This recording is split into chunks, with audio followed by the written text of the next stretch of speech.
उत्तर प्रदेश के 6वें स्थापना दिवस समारोह के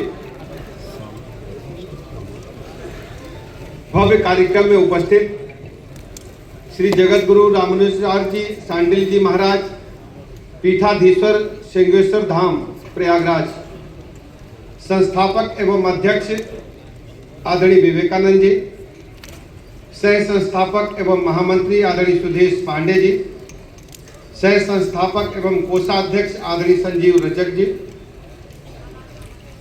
आदरणीय बबीता वर्मा जी, आदरणीय फर्रुख हसन साहब, आदरणीय अंकिता शुक्ला जी, आदरणीय अनिल वर्मा जी, आदरणीय विवेक मिश्र जी, आदरणीय अविनीश यादव जी, आदरणीय अखिलेश मिश्र जी, आदरणीय सुमन भटोनिया जी, आदरणीय विपुल मिश्र जी, आदरणीय रितेश मिश्र जी, आदरणीय नरेंद्र गंगवार जी, आदरणीय योगराज सिंह जी, आदरणीय राजीव त्रिपाठी जी, मंच पर उपस्थित तथा सामने खड़े, ऊपर नीचे दाएं बाएं सभी हमारे शिक्षक साथीगण, पत्रकार मित्र। सामान्यतः प्रतिदिन ढेर सारे कार्यक्रमों में जाने का अवसर मिलता है, लेकिन आज ऐसे कार्यक्रम में आए हैं कि मन एकदम अंदर से प्रसन्न है।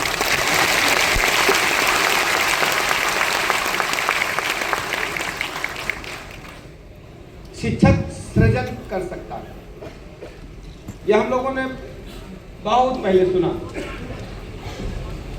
ये हम सबको हमारे पूर्वज चाणक्य जी ने कहा कि शिक्षक में सृजन की क्षमता होती है।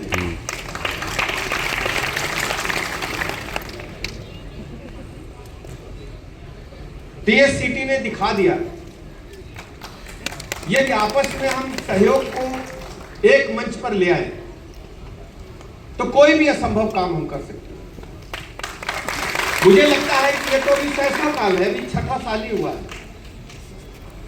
और बिहार सहित कई राज्यों में आपके कार्यों की सराहना होते हुए आप आगे बढ़ रहे हैं। तमिलनाडु भी, केरल भी आपने अपने आप को जोड़ लिया है। मुझे लगता है ये संगठन भारतवर्ष का शिक्षकों का सबसे बड़ा संगठन है।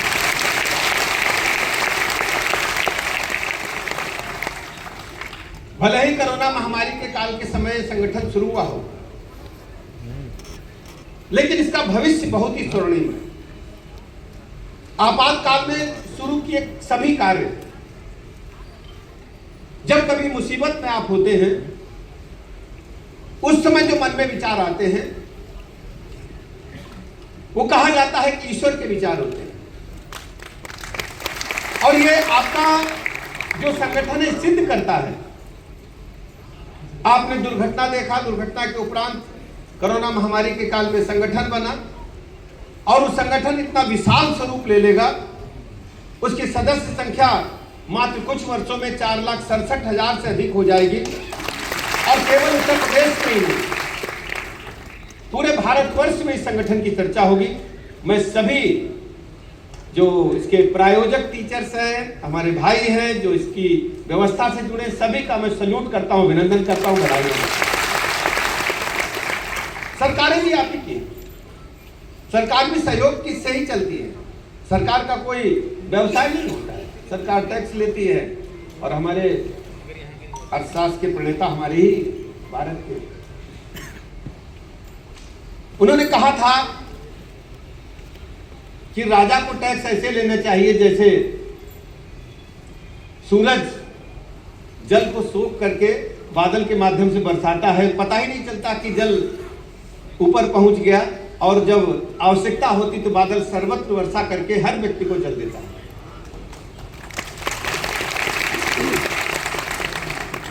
ये सरकार आपकी सरकार है, आपकी वोट की ताकत की सरकार है, ये लोकतंत्र है। लेकिन आप सबने जिस ढंग से काम किया है, इस पैटर्न पर पूरे प्रदेश के सभी कर्मचारियों को काम करना चाहिए। सरकार आपकी है। आपने बहुत लंबे समय से डिमांड किया था कि कैशलेस योजना से हमें जोड़ा जाए, क्योंकि उसमें विसंगति ये थी कि आप सब परिषद के कर्मचारी थे। सरकार के कर्मचारियों को तो मिलता था, राजकीय इंटर कॉलेज को मिलता था, लेकिन परिषद के होने के कारण वो मामला फंसा था। मैं मंच के माध्यम से उत्तर प्रदेश के लोकप्रिय मुख्यमंत्री आदरणीय योगी आदित्यनाथ जी का बहुत बहुत आपकी तरफ से अभिनंदन करता हूं। एक लंबे अरसे की डिमांड को उन्होंने पूरा किया और आज एक और आपके शिक्षकों के खाते में एक और योजना जुड़ी। आज सुबह हम 10:30 बजे उच्च शिक्षा विभाग के सभी शिक्षकों को इस योजना से जोड़ पाए आज के ही। तो आज हमारे सभी शिक्षक इस योजना से जुड़ गए हैं। आपको कैशलेस योजना से जुड़ करके अच्छा लगा। माननीय मुख्यमंत्री जी ने देखा कि केवल कैशलेस ही नहीं, बगैर अतिरिक्त संसाधन जुटाए स्टेट बैंक के सहयोग से एक MOU साइन हुआ। आपको दुर्घटना बीमा का भी लाभ मिल रहा है। मैं बहुत बहुत आप सबका अभिनंदन करता हूं, मुख्यमंत्री जी का आभार प्रकट करता हूं। और केवल बेसिक शिक्षा ही नहीं, माध्यमिक, नॉन एडेड, एडेड, उच्च शिक्षा के सभी प्रोफेसर्स को, टीचर्स को इस व्यवस्था से जोड़ने में सफलता मिली। और भी जो आपने कहा है उसको हम, विवेकानंद जी ने जो कहा है कि 62 के बाद भी लागू, बात तो सही है आपकी, बात में दम है। ये जो अभी आपको कैशलेस योजना मिली है, ये तो मन की शांति है कि कौन बात हो तो कार्ड निकाल लेते है ना। ये अभी जरूरत थोड़ी पड़ेगा, भगवान ने करे कोई बीमार पड़े, लेकिन कभी कोई दुर्घटना हो जाए, कोई बीमारी हो तो कार्ड रखा है, ये तो मन की शांति के लिए। लेकिन 62 के बाद जरूरत पड़ेगा वास्तव में, तो उस समय क्या होगा? तो उस समय तो हम व्यवस्था कुछ कराते हैं, बात करते हैं लोगों से, कोई रास्ता बने। मैं आपकी बात को मुख्यमंत्री जी तक पहुंचाऊंगा, कोई रास्ता जरूर बनेगा। मैं आपकी बात को पूरी तरह से मजबूती से रखूंगा कि बनाना ही बनाना है। दूसरी बात आपने रखी,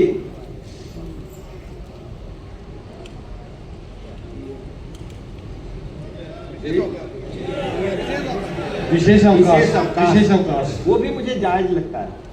13 दिन वाला तो मैं एकदम समझ, लेकिन घर में कोई मुसीबत आ जाए तो ये हमारे बेसिक शिक्षा अधिकारियों की भी जिम्मेदारी है। घर में मुसीबत हो जाए, सबके माता पिता हैं, तो अगर वो स्वर्ग सिधारते हैं तो हम पूरे परिवार को इकट्ठा देखें एक साथ, ये हम सबकी नैतिक जिम्मेदारी भी है। तो हमारे जितने भी बेसिक शिक्षा अधिकारी हैं वो इस बात की तब तक कुछ व्यवस्था करें कि हमारे टीचर्स अपने घर पर अपने माता पिता का और सरकारी तौर पर माननीय मुख्यमंत्री जी के समक्ष जरूर रखूंगा कि कोई रास्ता निकाला जाए। और ईएल का हमें, और ईएल के लिए भी हम जरूर बात रखेंगे कि आपको आवश्यकता पड़ जाए, कहीं मैरिज एनिवर्सरी है जैसा आपने कहा, तो उसके लिए भी व्यवस्था हो। ससुराल जाने में भी, वह रक्षाबंधन आ रहा है तो रक्षाबंधन के भी अगर एक दिन ज्यादा साली साहिबा रोक ले तो विवेकानंद जी को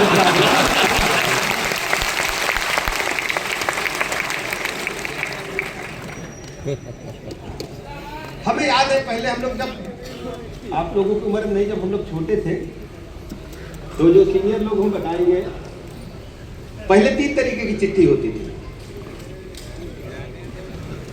एक तो पोस्ट कार्ड था। पोस्ट कार्ड आप नए लड़कों ने तो देखा नहीं, मैं देखा है, सबने देखा है। हाँ। और अंतरदेशी और लिफाफा देखा। अब ये चीज नहीं देखा होगा, मैं बता रहा हूँ। नहीं, उसका उपयोग जब मैं बता रहा हूँ वो नहीं देखा होगा। पहले जब हम लोग छोटे थे, हमारी सिस्टर की विदाई हुई तो हम 10 साल के रहे होंगे। हमारी सिस्टर हमसे करीब 40 साल बड़ी है। वो लगभग इस समय मतलब उनकी हाँ मतलब बहुत बुजुर्ग हैं, तो उनके नाती पोता तो 4थी पीढ़ी के सामने आ गए। तो अम्मा बताती हैं जब वो विदा होने लगी तो बहुत पहले रोते थे सब। पहले पीनस पालकी आती थी, फिर जो है बैलगाड़ी से होता था, फिर उसके बाद जो है जीप आने लगी, कार में जीप आती थी, तो उससे विदाई होती थी। फिर होने लगा तो विदा होने लगे, तो फिर 10 कदम जैसे चलती थी तो नाउन होती थी, पानी पिलाती थी, उसमें एक सिक्का डालती थी। आप लोगों के होता है ये? होता है। तो अम्मा दौड़ के गई, कान में कहीं कि बिटिया चिंता न करना, अगर ससुराल में देवर नंद कोई तंग करे तो चिट्ठी लिख देना तुम, और बक्सा के सबसे नीचे अंतरदेशी लिफाफा पोस्ट कार्ड रख दिया। यही कहा जाता था कि नहीं? आप लोगों के सामने नहीं होता होगा, दादा बैठे दादा के सामने होता होगा। होता था दादा? होता था कि नहीं होता था? और फिर दौड़ के जाती थी। अम्मा की कलक देखिए, उनका हृदय जब बेटी को विदा करते हैं माता पिता, तो उनका यहाँ जो हृदय है एकदम धक धक करता है। क्या होगा, नया जीवन, नया परिवार, बहुत कष्ट होता है मन में, लेकिन खुशी भी है, कष्ट भी है। ये सबके साथ होता है। आप जब माता पिता बन करके अपनी बेटी को विदा करोगे तो कितना कष्ट होगा उसका। मैंने बेटी की शादी की है, तो फिर दौड़ के जाती है कि बिटिया अगर अंतरदेशी पोस्टकार्ड लिफाफा नंदेवर छीन ले तो तुम बैरंग चिट्ठी लिख देना। बैरंग के बारे में आप लोग भूल गए, नहीं जाने। बैरंग चिट्ठी की खास बात यह है कि वो मिलेगी उसी को जो पाने वाला है। 5 रुपए टिकट बजाय 10 रुपया लगेगा। और पोस्टमैन ऐसी चिट्ठी रात में दिन में सो रहे हो तो नीचे से खिसका के नहीं जाएगा, वो जगाता नहीं। आज की अगर साधारण डाक से चिट्ठी आई है तो ऐसे पोस्टकार्ड डाल के चला जाएगा, आपको जगाएगा नहीं, घर में है कि नहीं पूछेगा भी नहीं। लेकिन बैरंग चिट्ठी उसी के हाथ में मिलेगी और दुगना स्टैम्प देना पड़ेगा, यही है ना? तो आपका जो मांग पत्र है इसको मैं बैरंग चिट्ठी की दे दूंगा।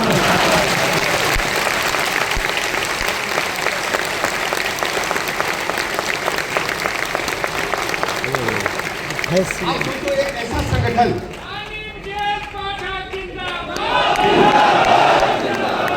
एक ऐसा संगठन टीएससीटी, जो यदि कोई दुर्घटना हो जाए 4,67,000 लोग एक मंच पर खड़े हैं और 15-15 रुपया भेज करके कितनी बड़ी रकम इकट्ठा कर लेते हैं। कितनी बड़ी रकम? 50 लाख रुपया, बगैर किसी बीमा के। बीमा कंपनी वाले भी आपका चलन पकड़ लेंगे। बीमा कंपनी वाले कहें भैया काहे मेरी दुकान बंद कर, बड़े बड़े बीमा कंपनियां वाले। अच्छा वो सब क्या, बीमा कंपनी, पैसा तो आप ही के पैसे से खेल हो रहा है। आप ही के जो किस्त है उनसे पैसा लेकर के पूरा देश चला। तो आपने बहुत अच्छा काम किया, मैं पूरी टीम का पुनः अभिनंदन। और किसी की बिजनेस शादी अगर हो गई, केवल 1 रुपया तो चलते ही नहीं है, कुछ मिलते नहीं, कंफर्ट बिस्कुट भी नहीं मिलता। वो आपने सही कहा कि लिफाफे में केवल चिपकाने के लिए काम आता है। और 1 रुपए से आप जो है कितनी बड़ी रकम भेजते हैं। 51,000 रुपया जिस बेटी के हाथ में जाएगा तो उस बेटी का कोई न कोई एक आइटम, मान के लिए बनारसी साड़ी 4-5 मिल जाएगी। क्यों? बनारस से लोग आए कि नहीं आए? अब 10,000 की साड़ी होगी तो 5 साड़ी हो गई, और भी बड़ा आइटम मिल सकता है। तो मतलब पचहड़ दी जाती है, पचहड़ जानते हैं? 5 बर्तन दी जाते हैं, जिसमें अब पहले तो बटुइया दी जाती थी, बटुइया चली नहीं। अब तो प्रेशर कुकर आ गया है। पहले बटुइया, परात, तसला, चौकी बेलना यही सब दिया जाता था। क्यों भैया?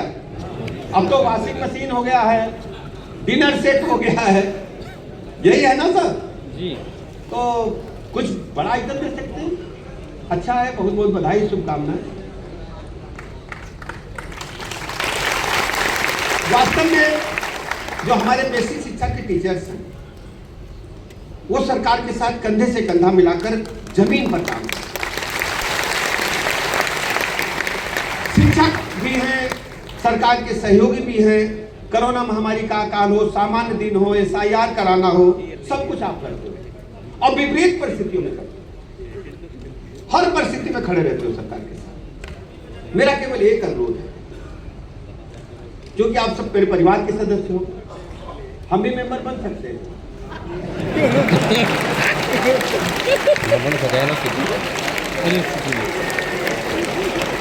अब TSCT में तो बनाएंगे नहीं, हमें NSCT में बनाएंगे।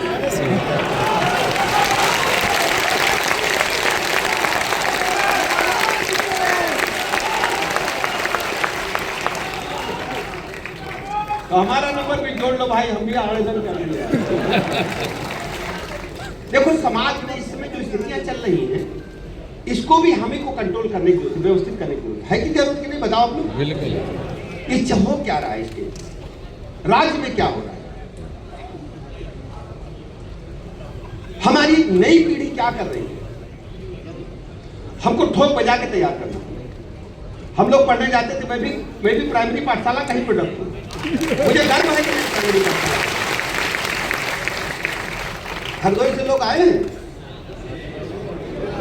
मैं गंगा रामपुर प्राइमरी पाठशाला का विद्यार्थी रहा हूँ। मैं गंगा रामपुर प्राइमरी पाठशाला का प्रोडक्ट हूँ। कक्षा 1 से 5 तक मैंने वहां पढ़ा और उस समय मुझे अच्छी तरह याद है, भगवान दास मास्टर साहब हेडमास्टर होते थे, जगदीश मास्टर साहब हमको इमला पढ़ाते थे। उस समय इमला होता था।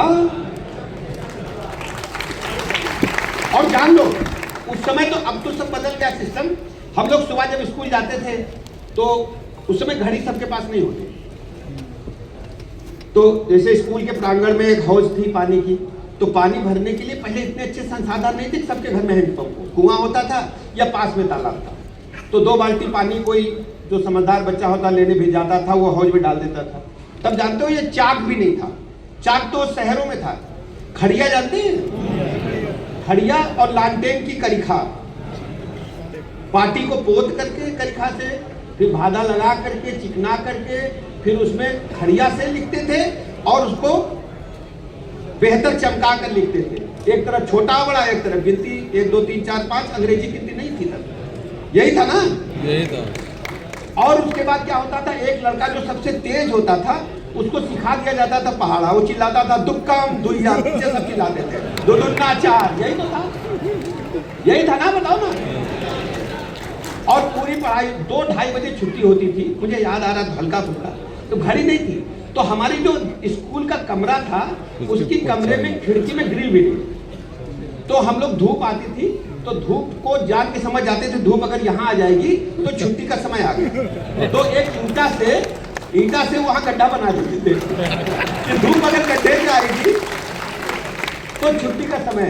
और स्कूल से घंटी बजती थी तो बच्चे ऐसे भागते थे जैसे किसी बंद जगह से, किसी मतलब जेल से बच्चे निकले और बड़ी तेज शोर करते थे। मतलब टीचर कुछ भी को सुनता हो करके पूरा भागते थे। मुझे आज भी याद, आज भी भागते हैं। और बताया आपको, अब उसमें क्या होता था, स्कूल छुट्टी हो गई, अब गांव है तो क्या हो, तो उसमें कुछ बच्चों से लड़ाई भी आपस में होती थी। तो पहले दवात आती थी, दवात कक्षा 1 2 में खड़िया थी, 3 से दवात मिल जाती थी। दवात के साथ में कोरस टिकी आती थी स्याही की। अब तो पता नहीं आती कि नहीं स्याही कैसे, अब कोरस टिकी आती है। अब कोरस टिकिया घोल के लिखते थे तो उसमें सुलेख बोला जाता था। मास्टर साहब लाल पेन से, कोई सेठा वाली कलम से हेड मास्टर साहब बनाते थे, उससे लिख देते थे कौशल्या, सुमित्रा, लक्ष्मण, ये सब कठिन, शत्रुघ्न। अब हमको नीचे नीचे लिखना है और लिख करके धूप में सुखाना है।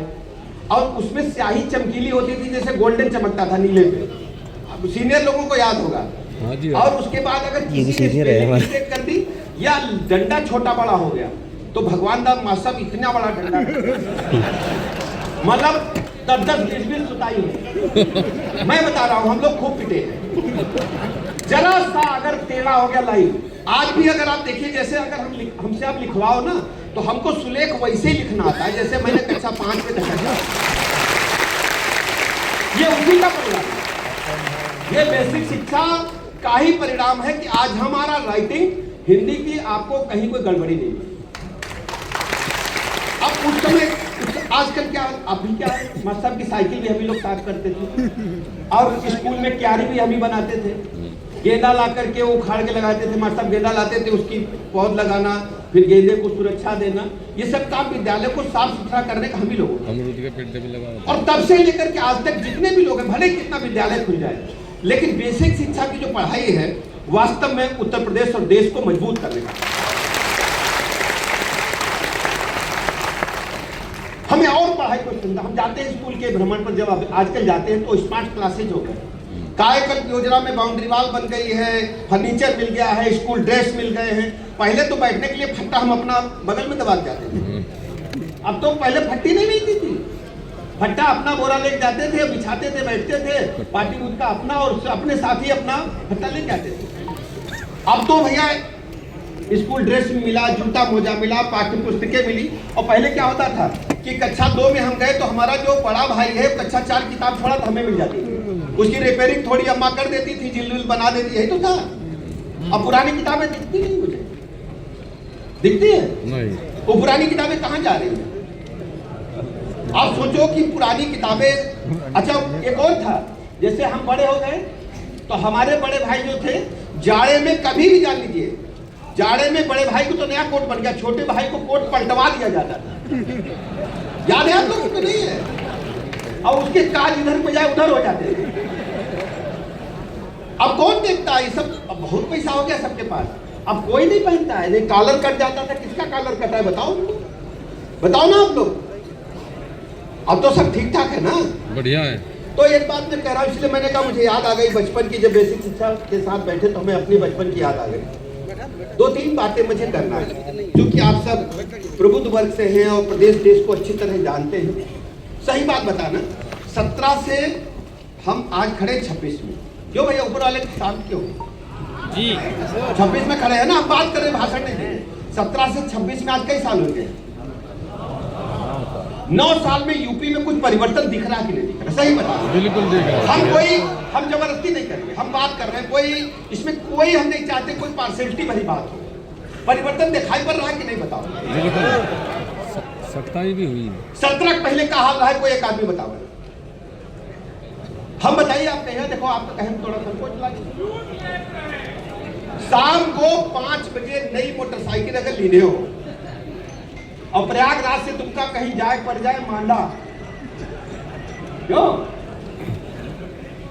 मांडा कुबेरी मेरा जा नहीं सकते हैं विवेकानंद जी, पूछो जा पाई है? पता चले कि गई। हमारी बहन बेटी अगर शाम को कुबेरी मेरा हो गई, सूर्यास्त हो गया, तो अम्मा चिल्लाने लगती थी, जल्दी आओ बिटिया, जल्दी आओ बिटिया। बिटिया नहीं, मजबूरी में जाना तो भैया साथ जाए, भैया नहीं तो पिताजी जाए, पिताजी नहीं तो अम्मा खुद ही जाए, बिटिया अकेले नहीं जाता। जा सकती थी बताओ तो? और स्कूलों को तो हाल आप देखिए ना, सड़कें अच्छा कैसी थी बता दो जरा। सड़कें एकदम टूट ही रहा है कि नहीं बताइए उधर भैया? आप सड़कें एकदम सरवा बनी है कि नहीं बता? एकदम बढ़िया बनी कि नहीं बनी? पूरे प्रदेश में। और गंगा एक्सप्रेस वे तो ऐसा बन गया कि प्रयागराज से बैठिए तो सीधे मेरठ चले, मेरठ से हरिद्वार चले जाइए, 5 घंटा 6 घंटा। बुंदेलखंड चले जाइए लखनऊ, पूर्वांचल एक्सप्रेस में बैठिए बलिया चले जाइए। बिहार के साथी आए होंगे, बिहार जाना तो पूर्वांचल से जाइए, 5 घंटे में आप पटना पहुंच जाएंगे। रेलवे स्टेशन बेहतर बने, बिजली सबसे जरूरत काम। बिजली वाले बैठे 17 से पहले जानते बत्ती का हाल क्या था? 17 से पहले बत्ती का हाल यह था कि 1 हफ्ता दिन में आती थी, 1 हफ्ता रात में। बताओ ना आप लोग? हाँ बिल्कुल बिल्कुल सही है ना। हमारे यहाँ जब जीजा फूफा आते थे तो पूछते थे बत्ती दिन की है कि रात की? क्या कहते थे बताओ? पक्का है भाई, क्या कहते थे? जनरेटर चलता था, इन्वर्टर चलते थे, डीजल का धुआं लेते थे। अब जनरेटर इन्वर्टर की हमें लगता नहीं जरूरत है। अस्पतालों का क्या हाल है? इस राज्य में 47 से 1947 में आजाद हुए और 2017 तक मात्र 40 मेडिकल कॉलेज, 17 निजी और 23 सरकारी, बाकी कोई मेडिकल कॉलेज नहीं। आज हमारे पास 83 मेडिकल कॉलेज पूरी क्षमता के साथ, और कुछ जिले बचे वो भी पानी, बिजली, सड़क, स्कूल, अस्पताल बेहतर है। अच्छा, क्योंकि आप शिक्षक एक चीज और देखिएगा, उत्तर प्रदेश के प्रति व्यक्ति आय हमारी 17 से मुकाबले में 3 गुना हो चुकी है। आप इंटरनेट पे चेक करिए, और बजट भी हमारा 3 गुना हो चुका है। सुरक्षा, आज उत्तर प्रदेश में कोई भी लिस्टेड क्रिमिनल माफिया नहीं, कोई एक भी नहीं है,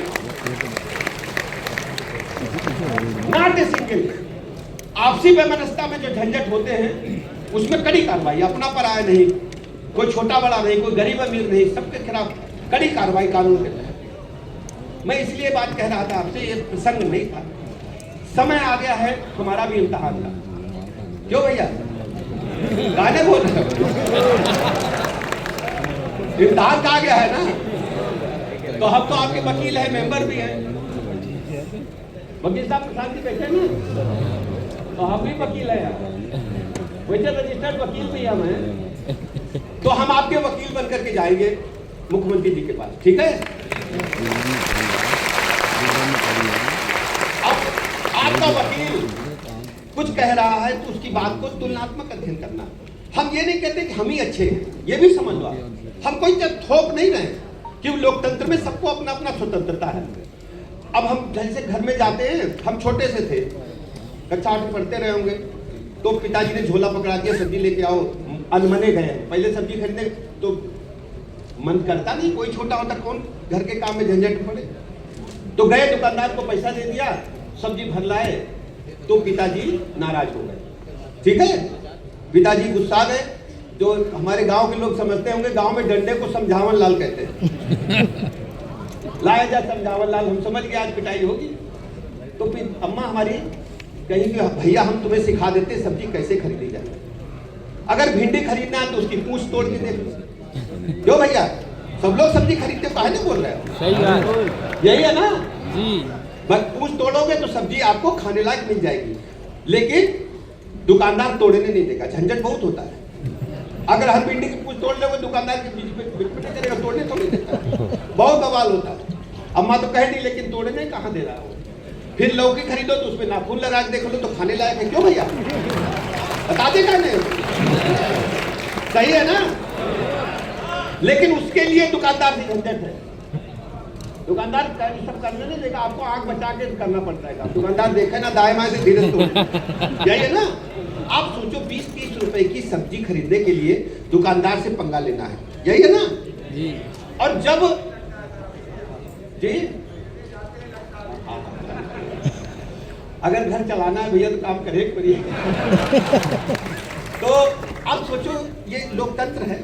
लोकतंत्र में जब हम अपने नेता का चयन करते हैं, सरकारों का चयन करते हैं, तो वोट लोग कैसे मांगते हैं कि हम तुम्हारी बिरादरी के हैं, हम तुम्हारे समाज के हैं, हम तुम्हारे धर्म के। क्या उचित है क्या, बताना जरा? नहीं। जब देश की तस्वीर और तदबीर बदलना है, प्रदेश की तस्वीर और तदबीर तय करना है, तो वोट क्या जाति धर्म पर देना चाहिए कि मेरिट पर देना चाहिए? मेरिट पे। आप लोग मेरा ये कहना, आप नैरेटिव को आप तय करो, आप कौन बेहतर है ये आप तय करो। हम ये नहीं कहते कि हम ही बेहतर है, हम ये नहीं कहते कि योगी जी ही बेहतर है, आप तय करो ना। आपको अधिकार है तय करने का लोकतंत्र का, आप राजा, बिल्कुल सही है। आप तय करो कौन बेहतर, आप तय करो कौन बेहतर है। और भाई देखिए, कॉमर्स के विद्यार्थी एक दो तो आ ही गए होंगे, कोई कॉमर्स वाला है विद्यार्थी? देखिए बताइए।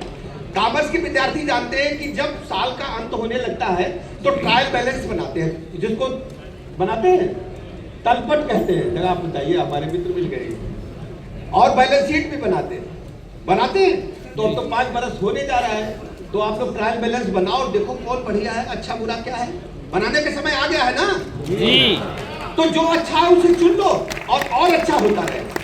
और हमारी